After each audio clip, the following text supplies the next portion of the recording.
El que no ha venido... Bueno, todos nosotros creemos con el corazón y confesamos con la boca que existe un ser espiritual, único e indivisible, al que llamamos Dios, eterno, incomprensible, invisible, inmutable, infinito, todopoderoso, perfectamente sabio, justo, bueno y fuente superabundante de todos los bienes. Esta declaración de una confesión de fe evangélica resume quién es Dios. Vamos a pensar un poco en las pruebas que tenemos de la existencia de Dios y qué consecuencias prácticas sacamos nosotros de eso, de que Dios existe, ¿vale? Hebreos capítulo 11, versículos 1 y 2. Hebreos 11, versículos 1 y 2, dice que la fe es la certeza de lo que se espera, la convicción de lo que no se ve. Y dice en el versículo 6 que sin fe es imposible agradar a Dios. Luego entonces, aunque hay pruebas y hay evidencias de la existencia de Dios, pero si no tienes fe, no sirven de nada esas pruebas. El hecho de que sepamos que hay pruebas sobre la existencia de Dios, pero si no tenemos una fe verdadera, no sirve de nada, porque no afectará a nuestras vidas. Sencillamente porque Dios no estará en nosotros. Por eso existen muchos ateos. Aunque la palabra ateo significa sin Dios, ¿vale? Teo significa, viene del griego, Zeus, Dios, y la palabra a significa sin. Ateo, sin Dios. Sin dinero, ya sabes, sin dinero. Es una que invento yo. Pero, por ejemplo, algo que es anormal es algo que no es normal, ¿verdad? Entonces, igualmente, ateo significa sin Dios. Pero no hay ateos que verdaderamente lo sean. Porque solamente hay dos tipos de ateos. Unos son los teóricos, es decir, los que niegan con su mente que Dios existe, y por tanto lo publican y lo predican y lo proclaman. Y luego están los otros ateos, que son los ateos prácticos, es decir, aquellos que viven como si Dios no existiera, aunque en su mente digan que Dios existe, pero viven como si Dios no existiera. Dos tipos de ateos, los ateos teóricos y los ateos prácticos. ¿Qué pasa con los ateos? Porque la religión atea, los ateos, el ateísmo es una religión. Y voy a decir por qué. Porque es una religión, porque exige fe. Cuando tú hablas con un ateo y dices, no, Dios no existe, entonces tú le preguntas al ateo, mire ¿usted es omnipresente? No. ¿Usted es omnisciente? Omnipresente significa que está presente en todas las partes del universo. Omnisciente, ¿usted sabe todo? ¿Usted está en todas partes? ¿Usted tiene sabiduría infinita? No. Entonces, ¿cómo puede decir que Dios no existe? Para decir que Dios no existe tienes que ser tú mismo Dios, ¿no? Tienes que ser tú omnipresente y omnisciente.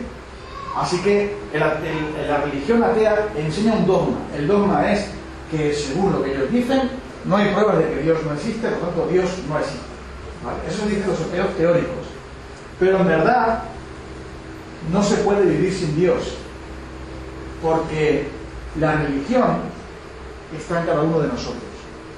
En todas las culturas, en todos los pueblos, a lo largo de los siglos, todos los seres humanos han buscado a Dios, de una manera o de otra. Y luego están los ateos prácticos, aquellos que siguen la religión. Los ateos prácticos son religiosos, van a la iglesia, van al pino, van a las procesiones, cumplen con sus ritos religiosos. ¿Pero por qué? Porque en su mente dicen, yo creo que hay algo. Pero después viven como si Dios no existiera, porque Dios no cuenta para nada en sus vidas. ¿Cómo administran sus bienes? ¿Tiene Dios algo que ver con eso? Nada. ¿Cómo viven sus vidas? ¿Tiene algo Dios que ver con eso? Nada. Cuando van a comer, ¿dan gracias a Dios? Cuando empieza el día, ¿dan gracias a Dios? Cuando termina el día, ¿dan gracias a Dios? ¿Se preocupan de la voluntad de Dios? ¿Aman a Dios? ¿Leen la palabra de Dios? ¿Tienen en cuenta a Dios para resolver sus problemas, sus dificultades? ¿Está Dios en alguno de sus pensamientos? No. ¿Qué son? Ateos. Me da igual la religión que practiquen. Son ateos. Porque están sin Dios. Después hablamos. Luego hay otro tipo de personas, después lo hablamos, porque si no, no llegamos a tiempo. Luego están aquellos que no son ni de un bando ni de otro, ni son creyentes, ni no son no creyentes, que se llaman los agnósticos. ¿Qué pasa con los agnósticos? Este sí ya es muy débil, mejor cambiará, porque te va a ir mal. Cámbiala por esta negra que hay aquí. Sí, esas sillas son para los niños o algo así. Los agnósticos dicen, como no hay prueba suficiente de la existencia de Dios, pues yo digo que ni sí ni no, sino todo lo contrario. Lo que digo es que no hay manera de saber en este mundo si existe Dios o no existe Dios. Y entonces pues se quedan ahí, pero es otra forma más de ateísmo. Porque, ¿qué hacemos con las pruebas de la existencia de Dios? Esas pruebas tienen que llevarnos a alguna conclusión. Así que están aquellos que dicen que son agnósticos, porque la palabra agnóstico significa que no hay conocimiento, que no hay manera de saberlo. No hay manera de saber si existe Dios o no. Entonces, las pruebas de la existencia de Dios, las cogen, las meten en un cajón, las cierran con llave, y en realidad viven como si Dios existiera, porque no son ateos igual. Aunque digan que respetan las religiones y demás. Luego, entonces, la palabra ateo significa sin Dios. Y hay quienes dicen que no existe Dios, y hay quienes viven como si Dios no existiera. En realidad es lo mismo. Y hay quienes dicen que no se sabe, por lo tanto en realidad siguen siendo lo mismo. Sin embargo, como hemos visto, hay pruebas de la grandeza de Dios, porque las cosas no pueden venir siendo solas, no pueden haber venido siendo por casualidad. Bueno, ahí tenemos un reloj que marca las 8 menos 10, una hora inquietante. Es una hora inquietante.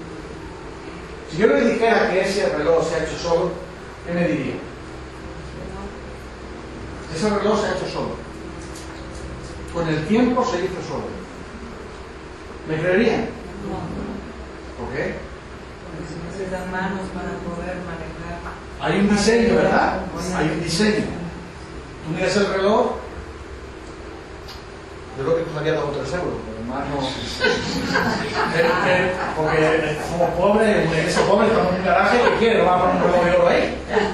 Pero lleva la firma de alguien, Sernale o ¿qué pone ahí? Sernale. ¡Guau! Lleva la firma de alguien. Entonces tú, a simple vista, examinando la obra, tú puedes decir, alguien ha hecho esto. Cuando se hace una excavación y se encuentran restos de una muralla, dicen, aquí alguien vivió. Las obras, los cielos, cuentan la gloria de Dios. El universo anuncia la obra de sus manos. Cuando nosotros vemos un cuadro, una obra de arte, decimos, algún artista hizo esto. No decimos, no, esto se hizo solo. Lo lógico es que algún artista lo hizo, ¿no? Entonces, lo que venimos a decir con esto es que Dios existe porque hay un diseño inteligente en la creación y hay cosas que no han venido a ser a través de una inteligencia.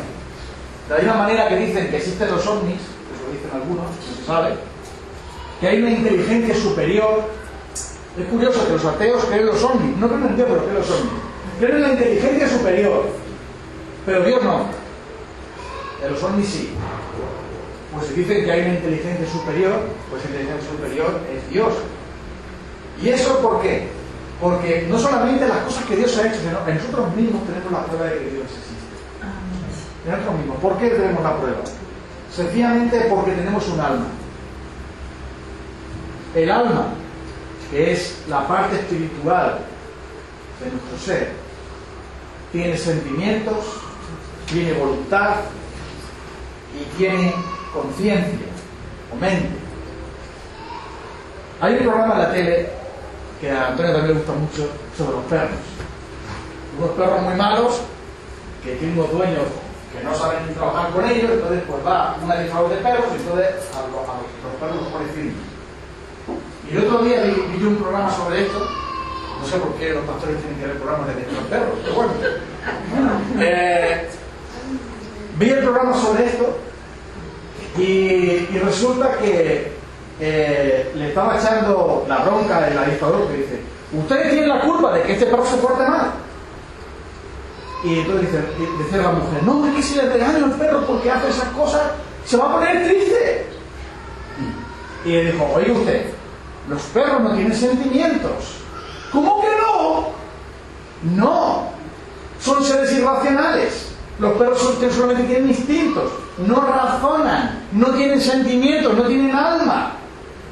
Usted tiene que tratar a un perro como lo que es para que el perro sea feliz.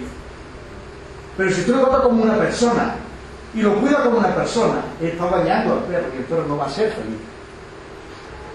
Y cuando ya terminaba de adiestrarlo y de enseñarle, entonces esa mujer se dio cuenta: es verdad, los perros no tienen sentimientos. Menos mal que no se lo dijo un pastor cristiano, se lo dijo un cristiano. Los animales son seres irracionales, no tienen alma, no tienen raciocinio, solo tienen instinto y una pequeña inteligencia. Es decir, este hombre, que los perros tienen muy poca inteligencia, y algunas personas también tienen muy poca inteligencia, pero todos tenemos alma, tenemos conciencia. Y entonces, de esa manera podemos ver que Romanos capítulo 2, versículo 15, Romanos 2, versículo 15 nos habla de que tenemos todos una conciencia. Una conciencia. ¿Qué es la conciencia? La conciencia es el delegado del gobierno de Dios. ¿Vale? Dios tiene delegados en la persona. Eso es la conciencia. La conciencia nos acusa y nos defiende. La conciencia nos señala que hay un Dios y nos dice que hay un juicio. Y por eso la gente tiene temor. Y por eso muchos, cuando cometen atrocidades, cuando hacen maldades, se sienten mal. Porque hay una conciencia. Y la conciencia que la conciencia la puso Dios. Los animales no tienen conciencia. Los seres humanos tenemos conciencia, tenemos mente, tenemos voluntad. Y eso es una prueba de que Dios lo puso ahí. En la palabra de Dios dice que el Señor puso eternidad en nuestros corazones. Llevamos el aroma de Dios, el sello de Dios en nuestras vidas. Y aunque una persona diga con su mente: no existe Dios, en su corazón hay algo que le dice: hay un Dios. Es curioso que cuando alguien muere, todo el mundo se inquieta. Pero vamos a ver, lo que yo digo es lo siguiente: un ateo muere. Si el ateo muere, según ellos somos animales. Como somos animales, ¿qué problema hay con que alguien muera? Pues que echen el cadáver a una fosa y ya está. Pero sin embargo le celebran un gran sepelio. ¿Por qué? No hay ninguna diferencia entre un perro y un hombre, según ellos. Solamente que el hombre ha evolucionado un poco más. Pero no hay ninguna diferencia entre un mono y un hombre. Sin embargo, cuando alguien muere, todo el mundo piensa. Porque la muerte tiene un misterio. La muerte nos llama la atención sobre algo. La conciencia está ahí. Esto está establecido que los hombres mueran una sola vez y después se juicio. Y cuando alguien muere, todo el mundo se inquieta. Dicen que murió de muerte natural, pero nadie ve natural la muerte, porque Dios nos creó para la vida, no para la muerte. Hay tantas pruebas de ello. Isaías 43, que hemos leído antes, el Señor desafía a los brujos, a los idólatras, a los que no creían en Dios y creían en otros dioses, y les dice: que vengan ellos y que traigan sus pruebas. Dios anuncia el final desde el principio. ¿Y eso por qué? Porque todo está organizado por Él. Él es el que gobierna, el que manda y el que dirige. Todo está en su mano, el porvenir, todo está, porque en Él vivimos, nos movemos y somos. Él subsiste, por Él subsisten todas las cosas.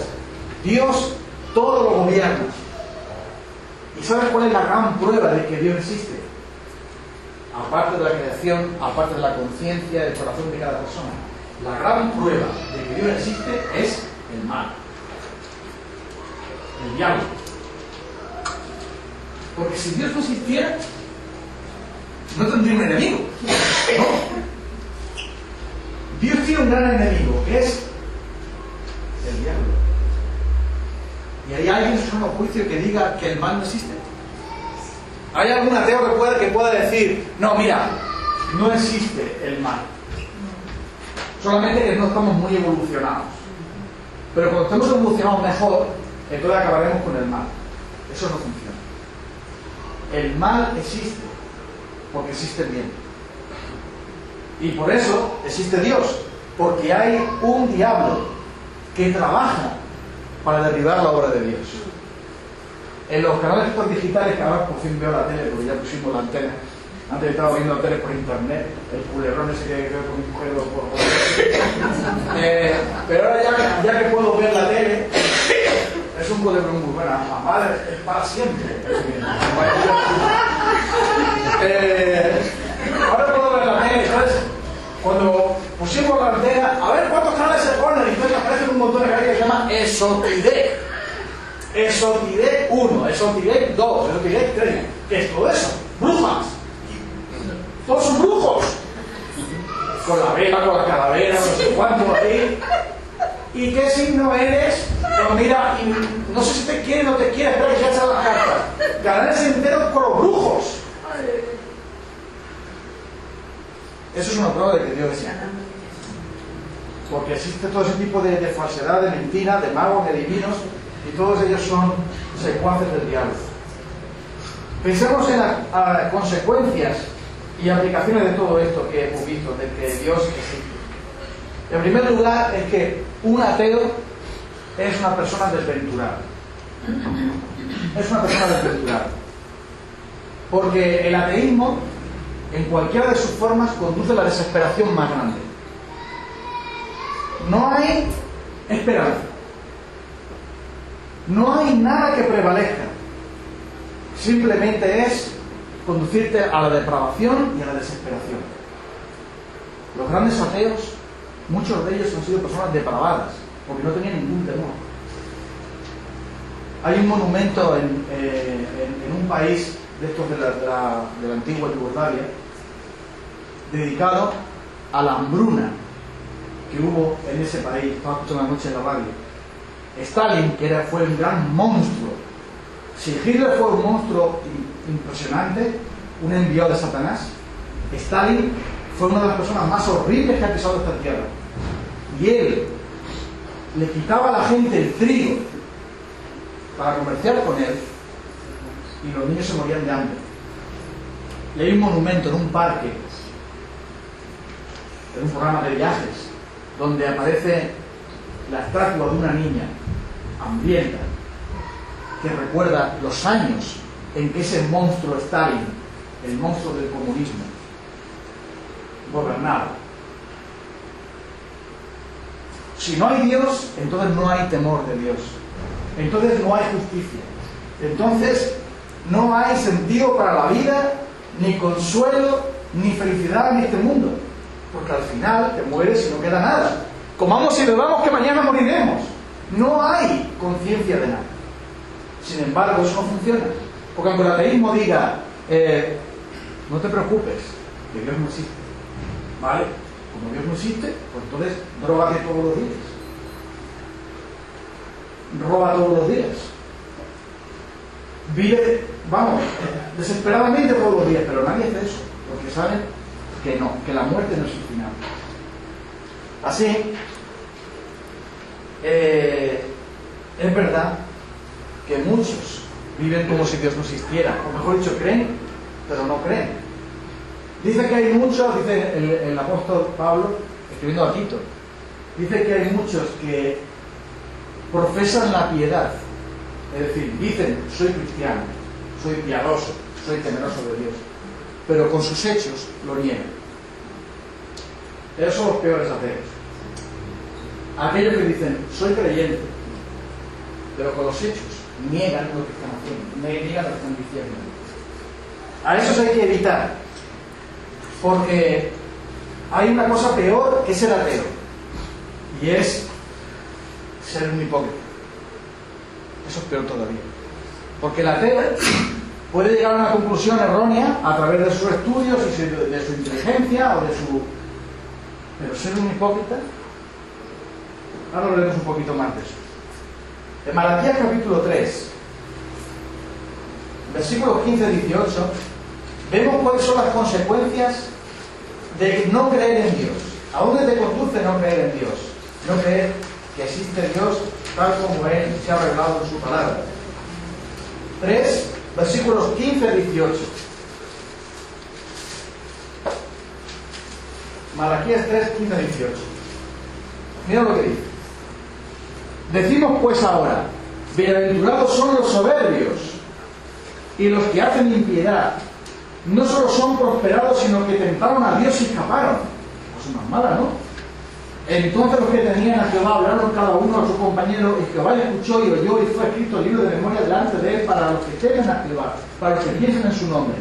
Y serán para mí especial tesoro, ha dicho Jehová de los ejércitos, en el día que yo actúe, y los perdonaré como el hombre que perdona a su hijo que le sirve. Entonces volveréis y discerniréis la diferencia entre el justo y el malo, entre el que sirve a Dios y el que no le sirve. Los hombres que vivían en la época del profeta Malaquías, la situación era muy mala, por eso era Malaquías. El nombre le venía pintado, porque la cosa estaba muy mala.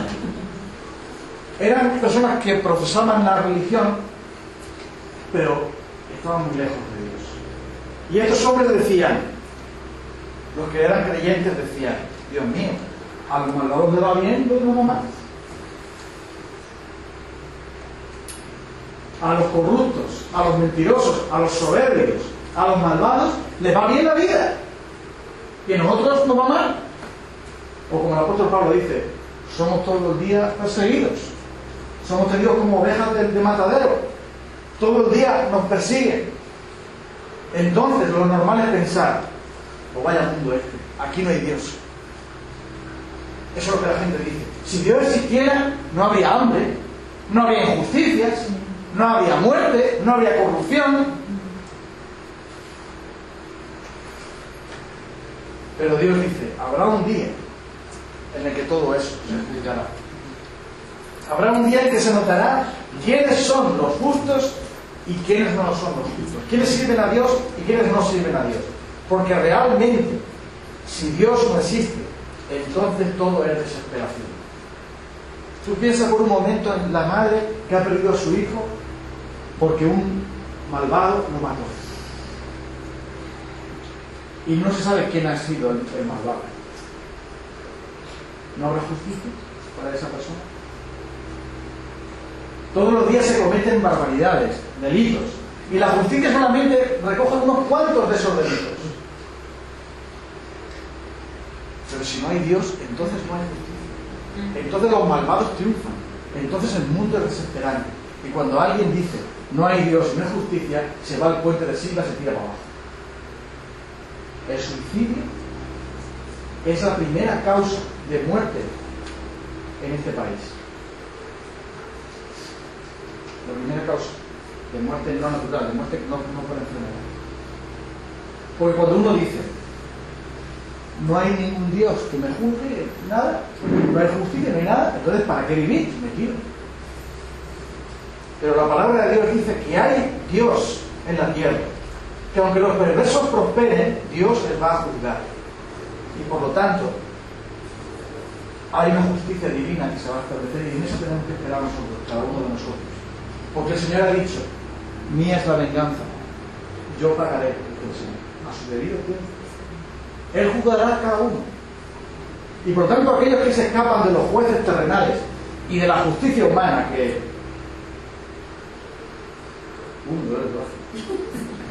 que la justicia humana, de la justicia divina no se van a escapar. Por lo tanto, si Dios existe, como sabemos que existe, hay algo que tenemos que detestar, y es, como hemos dicho, la hipocresía. La hipocresía es un pecado ridículo y detestable. Digo que es ridículo porque ¿a quién pretendes engañar? ¿No? Cuando estuve en Inglaterra en un viaje para otra misión que trabajé, fuimos a comer a casa de una hermana y nos puso para comer carne para tragar, pero masticamos se podía. La comida era carne para tragar.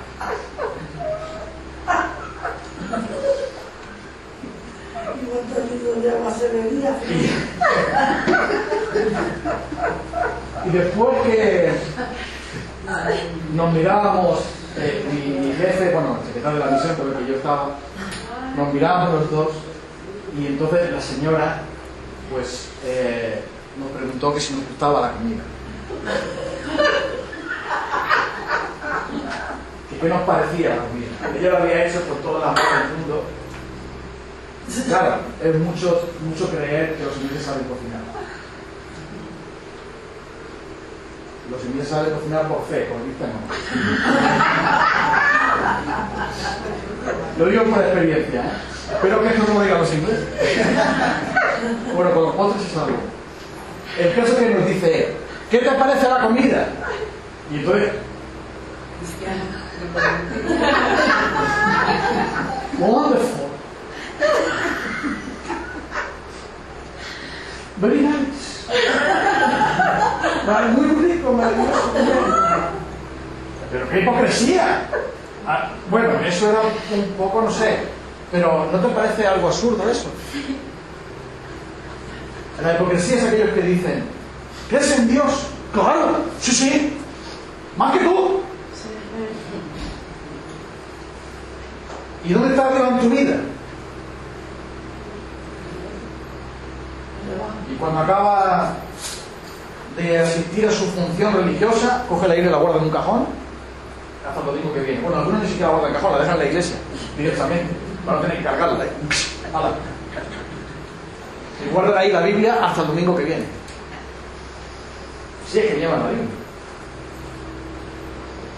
Estemos solos, estemos acompañados, Dios nos ve.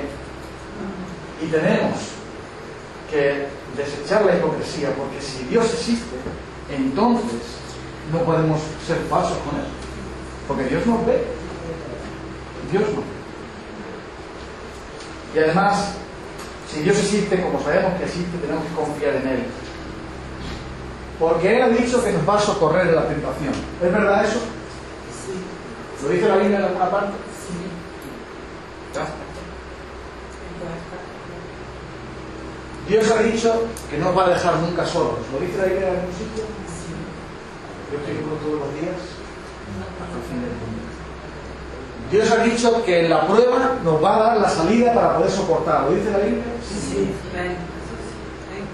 Dios ha dicho que si estamos enfermos, y es así su voluntad, nos va a sanar. ¿Lo dice la Biblia, sí o no? Sí. Lo dice, ¿no? Que si estamos en la fosa, si estamos en la depresión, si estamos en la soledad, si estamos hundidos, Él nos va a levantar. ¿Lo dice la Biblia, sí o no? Sí lo dice, sí. Bendice alma mía Jehová y no olvides ninguno de sus beneficios. Él es el que perdona tus pecados, el que sana tus dolencias, el que rescata del odio tu vida, el que te corona de favores y de misericordias. Como el Padre se compadece de sus hijos, se compadece el Señor de los que le temen. Él se acuerda de nuestra condición, se acuerda de que somos polvo. Él nos perdona, Él nos salva, Él está con nosotros siempre. Por lo tanto, si nosotros decimos que creemos en Dios, somos creyentes, confiemos en Dios.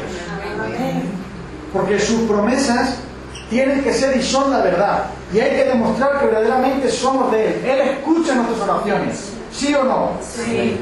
Él nos rescata de la depresión, nos libra del maligno, ¿sí o no? Sí. Por lo tanto, confiemos en Él y no sigamos el ejemplo de esta calamidad. Vete buscando Segunda de Reyes, Genaro, porque como tú eres de los antiguos, para que vaya leyendo. Segunda de Reyes 1, 1 al 4. Mira, fíjate el ejemplo de este rey. Este rey era más malo que todo. Era un rey, pero luego además que ser malo era tonto.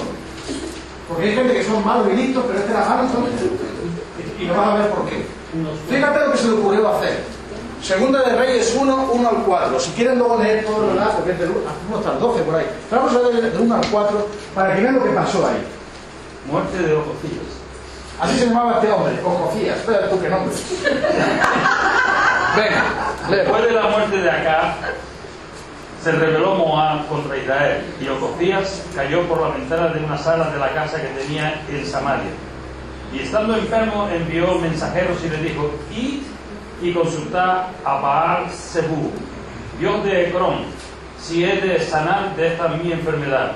Entonces el ángel de Jehová habló a Elías Tisbita, diciendo: levántate y suba a encontrarte con los mensajeros del rey de Samaria, y diles: ¿No hay Dios en Israel que vais a consultar a Baal-zebub, Dios de Ecrón? Por tanto, así ha dicho Jehová: del lecho en que estás no te levantarás, sino que ciertamente morirás. Y Elías se fue. Hasta el versículo 3. Sí, vamos a dejarlo ahí. Versículo 4, quiero decir. Sí, 4. Al directo al 4. Está bien. Este hombre Ocosías, mira qué es lo que se le ocurre hacer. Primero lo persiguen, se cae, se enferma, y en vez de clamar a Dios, que él conocía a Dios porque estaba en el pueblo de Israel, ¿vale? En vez de clamar a Dios, dice: manda unos siervos para que vayan a preguntar a Baal-zebub, ese. Es decir, que ponga el sortideo ese para que le diga al brujo si va a sanar o no va a sanar, que vaya al adivino para decir eso. Y la cosa le salió mal, porque Dios envió a su profeta y le dice: mira, dile que la cosa está chunga. Mira lo que le dice. ¿Qué pasa? ¿Que no hay Dios en Israel, que tienes que buscar al Zebub ese? ¿Al diablo tienes que buscar? ¿A Baal-zebub? Es decir, a Lucifer ese. ¿No hay Dios en Israel que vas a buscar ese? Pues encima, la cosa no, pues digo que este hombre, aparte de ser pecador, era tonto. Porque no solamente le dice Dios que va a morir, y en vez de clamar a Dios él y pedir misericordia como hizo Manasés, porque Manasés, que era el campeón mundial de los malvados, Manasés, Dios le dijo: vas a morir, y el hombre clamó a Dios y Dios le perdonó.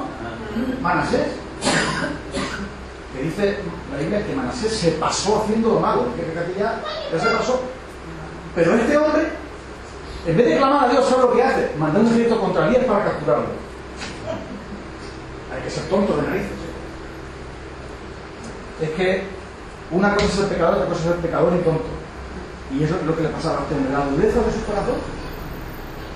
Eso fue lo que hizo este hombre. Ese hombre decía: existe un Dios, pero ir a Baal-zebub a ver si él me responde, porque el otro Dios, el que yo creo, como si no creyera en él. Cuando los hombres recurren a las artimañas mundanas y pecaminosas, es porque de verdad no creen en un Dios todopoderoso, ¿verdad?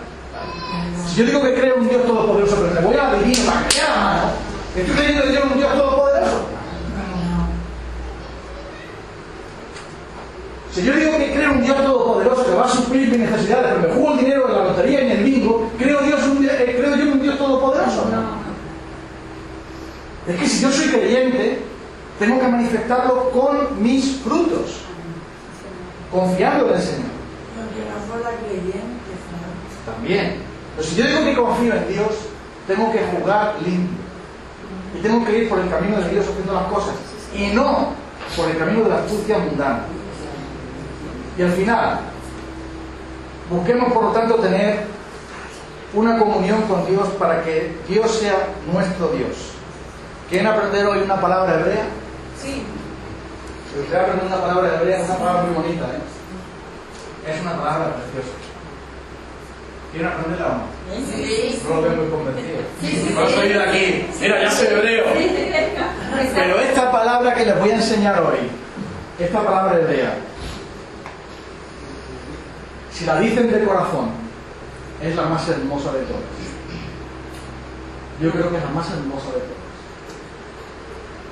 Aparece en los Salmos.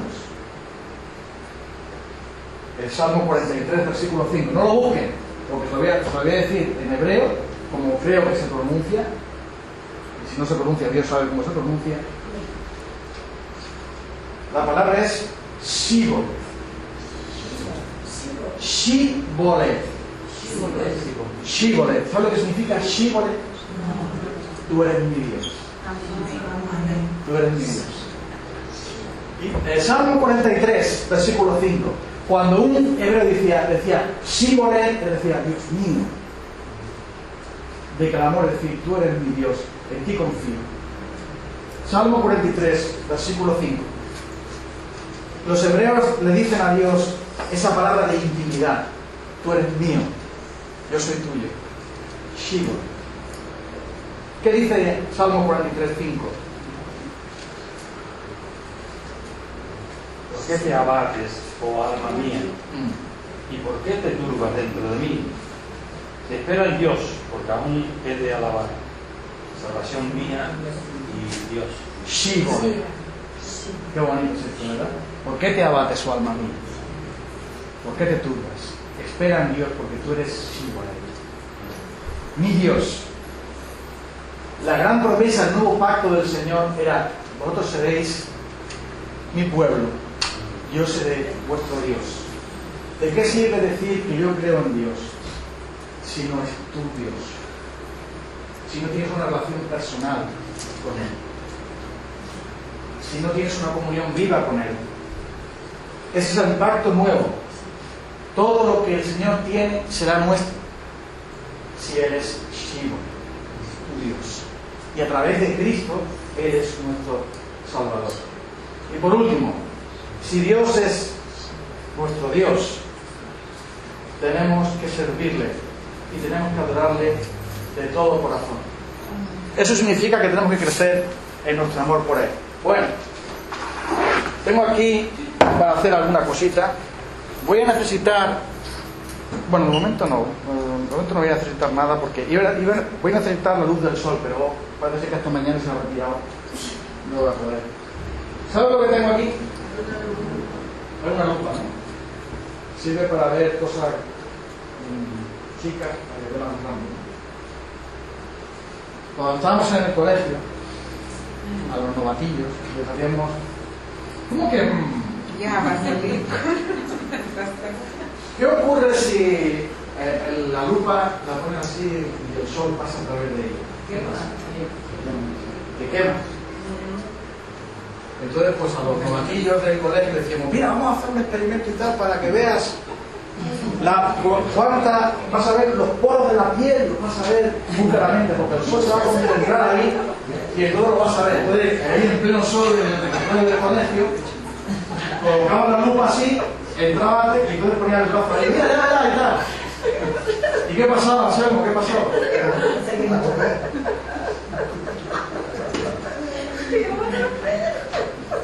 Se quema, ¿eh? Y luego ya cuando ya no teníamos ningún palillo que coger, entonces nos divertíamos haciendo fuego. Y cogíamos un papel, y entonces al atravesar la luz del sol por la lupa, se concentra y se multiplica el calor del sol de tal manera que el papel salía brillante. Nosotros somos cristianos y nuestra fe debemos orientarla al Señor para que se concentre en el pecado y el pecado se queme. Y por último, Dios existe y ha dejado muchas huellas y firmas de ello. Lo sabemos por fuera, lo sabemos por dentro, lo sabemos en nuestra conciencia, en nuestro corazón, en todo lo que Él ha hecho por nosotros. Pero hace falta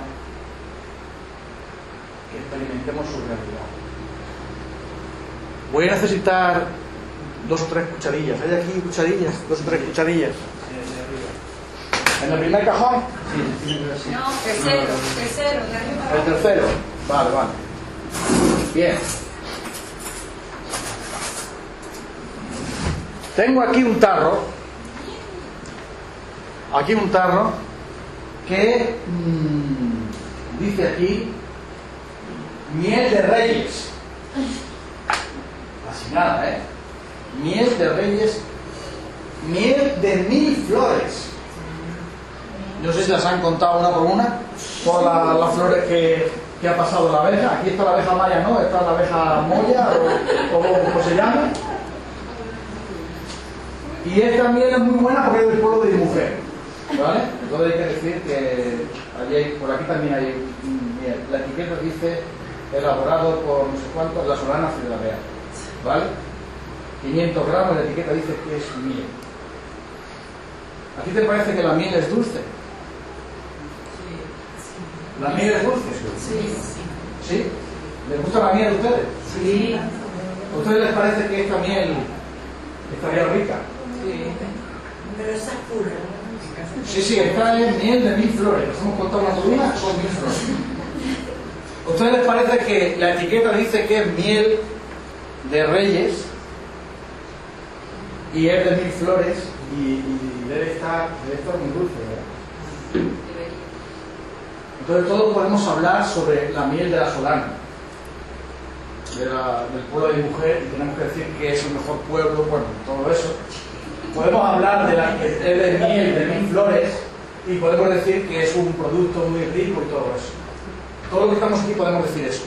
Pero ¿quiénes han comido de él? ¡Ah! Claro. Es que si no la prueban. Ustedes pueden decir que la miel de la solana, el bote estaba bien, había una etiqueta, había un dibujo y había un hombre ahí que decía de no sé qué. Pero si tú no pruebas la miel, ¿qué experiencia tienes tú para poder decir si la miel es buena, mala, regular? No tienes ninguna experiencia. Porque hay que probarlo. La palabra de Dios dice: gustad y ved que es bueno el Señor. Dichoso el hombre que confía en Él. No se puede decir creo en Dios, pero ¿tú sabes si es dulce? ¿Quién quiere probar la miel? ¿Quién quiere? Lo digo en serio, ¿eh? Vamos a ver. Tiene buen color, está oscurito. No, ¿en serio? ¿Le has hecho algo? No. ¿Puedes oler? ¿Puedes oler? Huele bien, ¿verdad? No, es lo que quiere. Huele bien a miel de flores. Bien adulterada, ¿no? Espera. Vale, ya tenemos el olfato, la vista, pero aún no se ha probado. Hay muchas personas que creen en Dios y dicen: Dios existe. Hay etiquetas de Dios. Y huele a religión. Pero no lo han probado. Para eso me falta la fe. Para probar. Venga, Son. Pruébala. La palabra de Dios dice que la Biblia es tan dulce como la miel. Quédate con la cuchara. ¿Y ahora qué te parece la miel de la solana? No está mal. Está buena. Y todos dicen: ¿quién sabe más de la miel de la solana de todos los que estamos aquí? Anselmo, sí, porque él la acaba de probar, porque yo también la probé antes. Pero la de yogur está bienísima. Él sabe más que todos los que presentes sobre la miel de la solana, porque él la olió, la cogió y la gustó. ¿Quiénes son los que saben más de Dios? Aquellos que lo probaron, que lo gustaron, que se deleitaron en Él. Eso es ser creyente. Ser creyente es deleitarse en el Señor. Es probar de su dulzura. Es disfrutar de su olfato, de su presencia, de su espíritu, de las cosas maravillosas que Él tiene. Eso es ser cristiano. No es contemplar un bote. No es guardar un bote en un cajón. Es disfrutar de Dios. Eso es ser creyente. Y si tú no tienes eso, no tienes nada. Solo tienes un conocimiento teórico. Solo sabes cosas acerca de Dios, sabes cosas acerca de la miel, pero nunca la probaste. Pruébala. Y el Señor dice: gustad y ved. Yo soy bueno. Y dice el Señor: probadme en esto. Porque podemos probar al Señor y disfrutar de Él. Y eso es lo que yo quiero transmitirles hoy. Aquí está para todos aquellos que la quieran probar. Pero aquí también está Dios para aquellos que le quieran probar. Amén.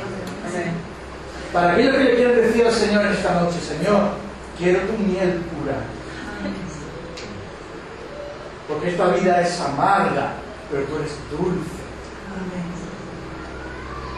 Porque yo estoy amargado con mis pecados y mis pruebas y mis luchas y mis dificultades, pero tú eres dulce y descanso. Dice que la miel tiene propiedades curativas, ¿verdad? Y Dios también nos cura. Nos perdona, nos renueva, nos transforma,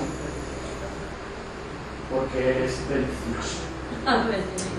Pero por mucho que yo te cuente que la miel es deliciosa, por mucho que yo te diga que Dios es delicioso, si tú no lo pruebas personalmente, Dice el Señor, gustad y ver que es bueno el Señor. Dichoso el hombre que confía en Él. Señor de los cielos, Padre Santo, los que hemos probado de tu miel, Señor, los que hemos probado por tu gracia y por medio de la fe, de la dulzura de Cristo, del amor de Cristo, del perdón de Cristo, de todo lo que tú, oh Padre, tienes para nosotros, cosas que ojo no vio, ni oído yo, ni que han subido al corazón del hombre, son las que tú has preparado para los que te aman, Señor. Te hemos probado y nos hemos quedado enamorados de ti. Ya no queremos probar ninguna otra cosa, porque solo tú eres quien nos llenas, quien nos endulzas, quien nos cautivas, porque todo en ti, Señor, todo en ti es perfección y hermosura infinita, y tú eres dulce como la miel que sale del panal. Qué bueno es, que eres bienaventurado aquel que confía en ti. Qué bueno es que nos haya dado fe, Señor, para confiar en ti. Te pedimos en esta noche, Señor, que todos los presentes aquí, especialmente aquellos que nos visitan, aquellos que están entre nosotros, incluyendo los niños, Señor, acércate a ellos, deja que te prueben, Dios mío, deja que prueben de ese dulzor tuyo, Señor, que disfruten de ti.